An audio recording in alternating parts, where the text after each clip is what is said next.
আসসালামু আলাইকুম সবাইকে। নূর টেলিকমের একটা সম্মানিত কাস্টমারের সাথে আমি আজকে আপনাদেরকে পরিচয় করে দেব। আমরা শুনবো যে উনি কোথা থেকে আসছেন এবং কি প্রবলেম নিয়ে আসছেন আর আমাদের থেকে কি সার্ভিসটা উনি পেয়েছেন। আসসালামু আলাইকুম স্যার। ওয়ালাইকুম সালাম। স্যার ভালো আছেন? হ্যাঁ, ভালো আছি। আপনি ভালো আছেন? আপনি কোথা থেকে এসেছেন? আমি মগবাজার থেকে এসেছি। স্যার আপনি নূর টেলিকমের বিষয়ে আপনি কিভাবে জানতে পারলেন?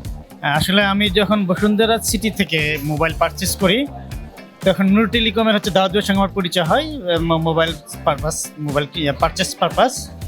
তো এবং ছোট অন্যান্য আদার্স আরও মোবাইল ছিল আমার, দেখা গেলো যে কোনো সমস্যা হয়েছে এখানে ঠিক করার জন্য নিয়ে আসছি।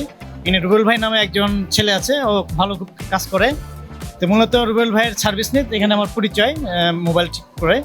তো রুবেল ভাই ভালো সার্ভিস দিচ্ছিল আর কি। তারপর থেকে আপনার কোনো সমস্যা হলে আমি এখানেই আসি আর কি। আপনার ফোনের প্রবলেমটা এখন কি ছিল? আমি আজকে এখন যে ফোনটা নিয়ে এসেছি আমার রেডমি নোট 10, এটা ডিসপ্লে সমস্যা এবং যে চার্জিংয়ের সমস্যা, এটা ঠিক করার জন্য আমি এসেছি আজকে। স্যার, আমাদের থেকে সার্ভিস নিয়ে আপনার মানে কিরকম লাভ হয়েছে, মানে আমাদের সার্ভিসটা কিরকম? হ্যাঁ, এখানে যেটা হলো যে আমি যখন কোনো সমস্যা নিয়ে এখানে এসেছি মোবাইলের, সেটা একবার ঠিক করার পরে ওই সমস্যা নিয়ে সেকেন্ড বার এখানে আসার লাগে না। যাক আলহামদুলিল্লাহ। তো আপনারা জানতে পারলেন যে নূর টেলিকমে একজন সম্মানিত কাস্টমার, এরকম আরো অনেক কাস্টমার আছে যারা হচ্ছে আমাদের থেকে সার্ভিস নেয় এবং নেক্সট টাইম আর ওনাদের এখানে আসতে হয় না, কারণ আমাদের সার্ভিসটা হচ্ছে একদম প্রিমিয়াম কোয়ালিটির আমরা সার্ভিস দিয়ে থাকি। একবার যদি আমরা ফোন খুলি, ওই ফোন দেখে আর বোঝার উপায় নেই যে এই ফোনটা আবার খোলা হয়েছে, কারণ একদম কাস্টমার কেয়ারে যেরকম একটা সার্ভিস পাচ্ছেন সেম সার্ভিসটাই আপনি আমাদের কাছে পাচ্ছেন উইথ অথেন্টিক অরিজিনাল প্রোডাক্ট দিয়ে। সো দেরি না করে আজই চলে আসুন আমাদের নূর টেলিকমে।